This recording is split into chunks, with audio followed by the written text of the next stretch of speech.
Hello everybody. There was some very good racing on Racing TV over the last 7 days, a week that culminated in the Cambridgeshire meeting at Newmarket on Friday and Saturday, and indeed I will be visiting that meeting a little bit later on in the show. At this time of year we concentrate ostensibly on 2-year-olds and ask whether they have potential for next season, and therefore we have 4 of them featuring in today's show, and also a couple of very interesting 3-year-olds as well. And that is where we start with a 3-year-old who I think is a filly to very much keep an eye on going forward. She ran at Kempton on Wednesday. Here are the winners from that day. There were 4 favourites who went in, some big price winners towards the end of the card. The horse I want to concentrate on, though, is Laurel, who won the 6:15 contest for John and Thady Gosden. Benoit de la Sayette, the man on board. She was the 2-1 on favourite. Pure Dignity was 2-1 against. 12-1 one morning, and it was 16-1 and bigger than the rest of them for what was a fillies novice stakes. And it was Laurel who really impressed with what she did out there to win this as she liked from stall 2. She beat Pure Dignity, who came from stall 10, and back in third was One Morning from stall 5. Those 2 were both previous winners. Off we go. Let's see how she fares in this race. Now, she featured in the verdict when she won on debut at Newmarket, and she won really impressively there, showing a great turn of foot, and she's bettered that here. She is tucked in against the rail. I'll pick her out for you, just in the pink cap in there under Benoit de la Sayette, getting a little bit of a lead. Now, the main point to make about this race is the pedestrian gallop that ensued throughout until the last 3 furlongs. They absolutely crawled out there. The finishing speed percentage, according to the course track sectionals, 116.37. So she finished off 16.37% quicker in the last 3 furlongs than she ran the rest of the race. And she did that from a positional disadvantage. She's a bit too far back. Look, she's a bit keen there on the bend under Benoit, but she's quite a long way back in a slowly run race. These horses here in front of her, they've got a massive advantage positionally on her, because if off this really steady gallop, if they quicken and go, she could be caught flat-footed. But you will never, ever describe this filly as being flat-footed. For watch what she does in the closing stages. She's wildly impressive to my eye. Now, she's going to have to do it in a more strongly run race in the future, but I think she's got a ton of ability. Watch her quicken up and stretch away from the 2 rivals who'd won previous races. One Morning's upsides her at this stage. Pure Dignity coming to challenge on the outside, red colours, striped sleeves, just about to get to the front. We hit the cutaway. Benoit goes for the cutaway. Now watch what she does here. The 7th furlong, she quickens, 10.59, and she comes home in 11.21 whilst being eased down by Benoit de la Sayette. So she's picked up those horses that had a positional advantage over her. She's quickened to get to them, and then she's just waved goodbye inside the final quarter mile and is eased right down close home. That is an impressive turn of foot from a really good 3-year-old filly, and I think there's a ton more to come from her. Her pedigree is worth a glance. She's by Kingman, and she is out of Promised Lead, who is a Group 1 winner in her own right. So she's much better bred than the fillies that she's meeting out there at Kempton last Wednesday, and she's a much better racehorse than them. Look at her ears flicking backwards and forwards, looking at things while going 10.59 and 11.21 through the final 2 furlongs. Really, really impressive. There weren't many more impressive performances all week, and I include Newmarket on the Friday and Saturday. You can crab it a little bit. You can crab it because of the pedestrian early gallop, and it did turn into a bit of a dash, but she dashed a lot quicker than her rivals, and importantly, way quicker than those who had an advantage in the race over her. Look at her. She's really substantial. She's got loads of improvement to come. No fancy entries, but I reckon one day we are going to see her in Group 1 company. Remember the name, Laurel. I'm sure you were blown away by what you saw there from Laurel at Kempton Park. Let's look at another very good performance last week on Thursday at Newmarket. and it came from Nostrum, the 7-4 shot, who took the 3 o'clock, the Tattersalls stakes for Sir Michael Stout and Ryan Moore. It was a good card, really good card. Some nice winners on it, and they are all worth revisiting. But I've picked Nostrum out, for he is a live prospect for the 2,000 guineas. So 7 furlongs was the trip here. It was a Group 3. Victory Dance, the 5-4 favourite. 7-4 Nostrum. Holloway Boy, Royal Ascot winner, of course, for the Carl Burke team. 11-4. And a Bravgio was 200-1. But this is all about Nostrum, who jumped out of stall number 2. Second home is Holloway Bay, and Victory Dance a little bit disappointing from stall number 1. Now, first thing to say, I think, is that to always remember on the Rolly Mile that being prominent or making the running even is a big advantage at this track, for it is a quick track. They run downhill from the mile start, then they go into the dip, and then they run up the dip. Some thinking that it's a stiff track because of that dip, but they run downhill to get to the dip, and often they go quite quick in front but don't come back. We've seen that on many occasions. The outsider makes the running, and Ryan Moore just sits in a nice posse in second place on Nostrum. Now, you'll remember that he won well at Sandown on his debut, and Ryan Moore was quite effusive in his praise for Nostrum after that success on his debut. But here, he's much better. He was very green at Sandown. I think he's pretty green here as well. But what I'm going to contend in this race is that he's a lot better than the bare result.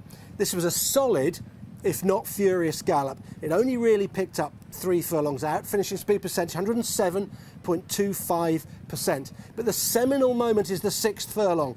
He fires a 10.88 furlong. He really quickens. Now, I know the gallop wasn't furious, and we'll look at some 2-year-old races that have got better gallops later on in the show, but he still quickened very, very smartly, and he's put away Victory Dance with that speed. Holloway Bay can not go on thereafter, and he's maintained it all the way to the line. But that 1 furlong finished the race completely. It tore the race apart, and that tells me that he has got tremendous raw ability being able to do that. Okay, off just an average gallop, but I reckon he might well be able to do it off a strong gallop, and if he can, then he is a live contender, not only for the Dewhurst, where Sir Michael Stout said they might have a crack at that, but certainly for the Guineas. He definitely is a real prospect for the 2,000 Guineas next year. He's still raw, he's still green, still doesn't quite know what he's doing. Ryan clearly likes him, but that 1 furlong that he fired is enough to tell me that he's a very good horse with a big engine, and he's better than the bare result. Miles better, I think. And I venture to say that next year, if he meets these same horses, then he'll be beating them a little bit more comfortably than he did here. The final 3 furlongs, 33.97 for the winner, and 34 for the runner-up. So he's boxed on quite well, the runner-up. He's kept going, he's kept to his task, whilst Ryan is not flat out on Nostrum out in front. He probably got to go a little bit quicker. But those figures, I think, tell us Holloway Bay wants a bit further. I think he wants a mile already. I think he's ready for a mile. And Victory Dance was just a little bit disappointing. There he is. What an imposing sort he is. And I know that Ryan really likes him. And there is the 2,000 Guineas definitely on the horizon for him. But it would be really nice just to see him one more time. And we might just see him in the Dewhurst. And that would be very interesting indeed. If you were going to back him for the 2,000 Guineas and what we saw there, I'm not going to put you off. So we looked at Nostrum, who's a very good 2-year-old, and look forward to seeing him next season. We'll see a horse who puts up a better performance on the numbers, a better 2-year-old, just on the numbers a little bit later on. I'll tease you with that one whilst we have a look at a winner from Newmarket on Friday. Those are the winners, and the one I want to have a close look at is Eternal Pearl, commissioning to follow, but Eternal Pearl first of all. In this Dubai Stakes, it's for fillies and mares. It's a Group 3 over a mile and a half. And Eternal Pearl was a 6-4 favourite. Sea Silk Road 5-2. Peripatetic well backed 17-2 from 11-1. Ryan Moore was the man on board, but he failed to get the better of Eternal Pearl. He could only finish second. The winner, Eternal Pearl, coming from stall number 3. The second horse home, Peripatetic, stall 6. Sea Silk Road, stall 1, back in third. So what did we see out there? Well, I think we've seen a filly who's just getting better and better and better with her racing, Eternal Pearl. She's dropped out at a track where you want to be ridden handily, and where if you're dropped out, you want a strong gallop. So neither was she handy, and nor did she get a strong gallop. And therefore, I put it to you that she did very well to win. She won against the pace of the race, if you like, against the pace bias of the race. See where she is? Right at the back. Here's Peripatetic, who finishes in second place. There's Sea Silk Road. Peripatetic gets the run of the race. Brilliant from Ryan Moore. Once again, riding this track to perfection, and was unlucky not to win.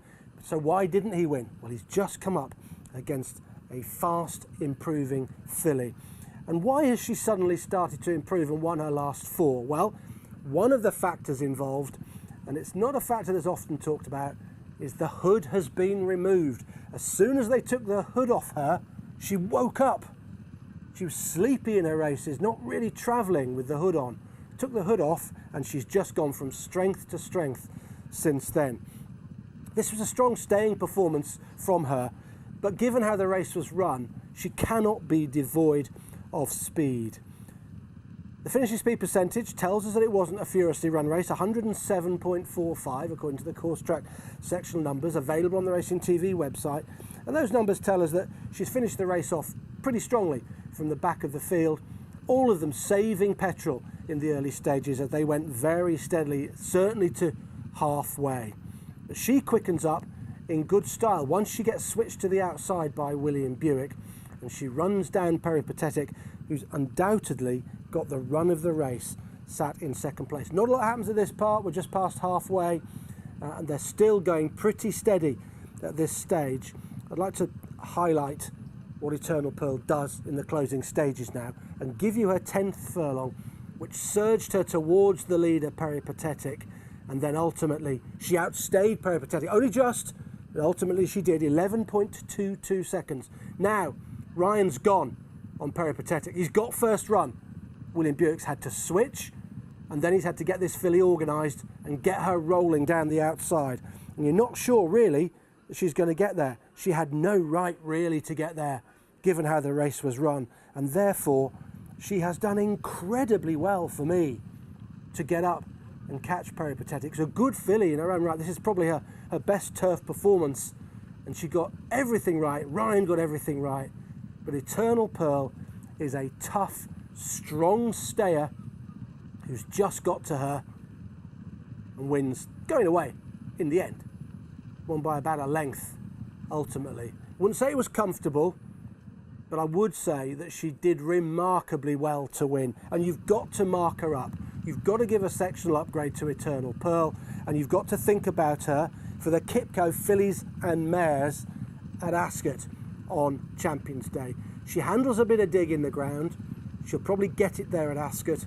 She's a strong stayer at the trip, and she'll probably get a stronger gallop to go at as well. And for me, she's about an 8-to-1 shot, there or thereabouts, with a number of firms who are pricing that race up. That makes a fair bit of sense to me each way for the Kipco fillies and mares. If this had been run at a decent gallop, she'd have won further.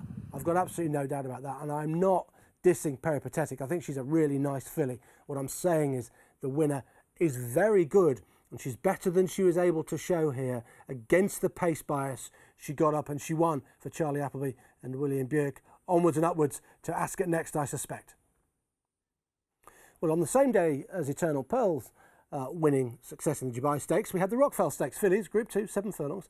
Olivia Meralda 5-2, Commissioning 7-2, Range of Bambi 7-1, Dancing in the Grass 9-1, Eximus was 12-1. It's 14s and bigger, the rest. And it's Commissioning who we need to concentrate on here, from stall number 1, who obliges for John and Thady Gosden, beating Electric Eyes, who came out of stall 6, and the third home, Range of Bambi, from stall 12. So spread out all over the place, the first 3 home in this race. Here we go. This is what happened out there. Now, this was a very strongly run race. This is perhaps the most honestly run 2-year-old race that we had over the 3 days of the Newmarket meeting. We'll see another strongly won race a little bit later on, but this was pretty strongly run with a finishing speed percentage of 100.70.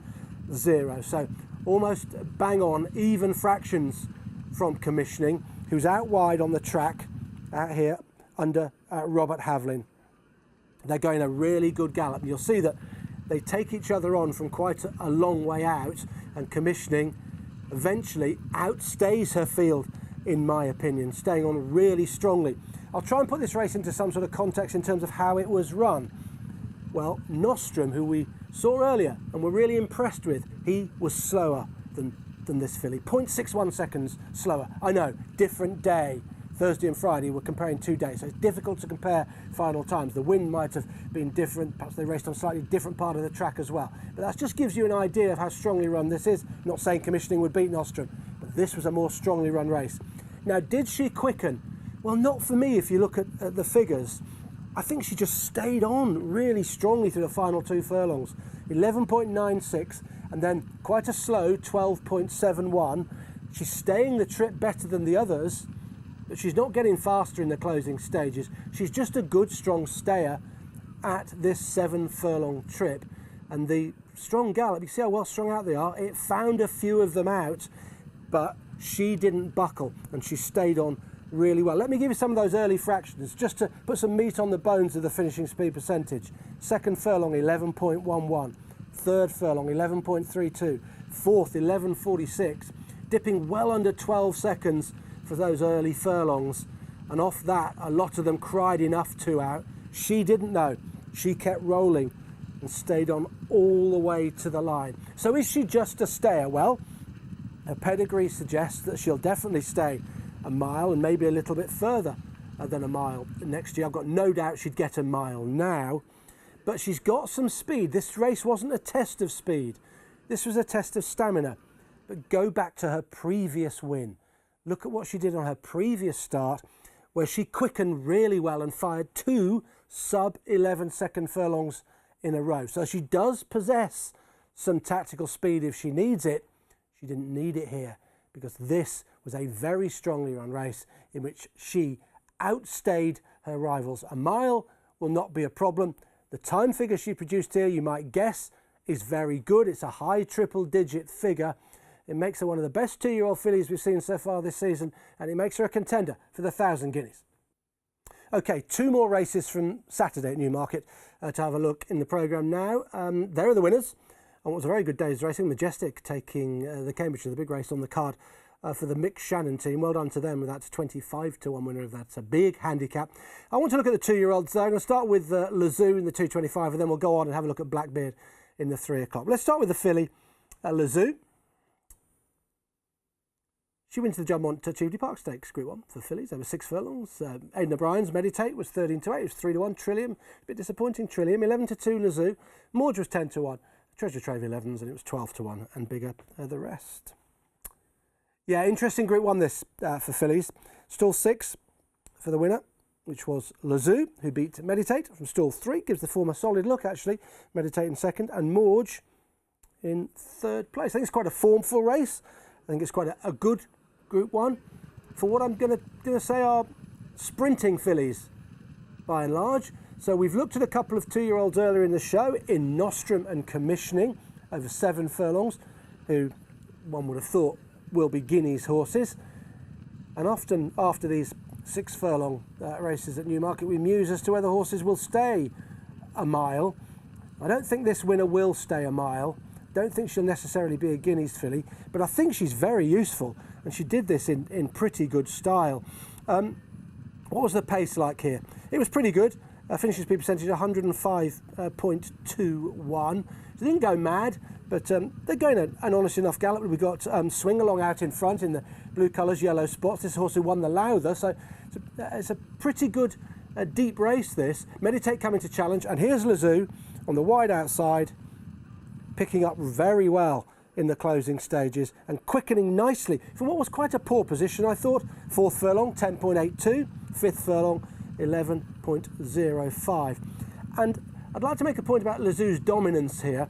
She was fastest through each of the final 3 furlongs. Each individual furlongs, she was fastest through those final 3 furlongs, which cumulatively came to 34.14.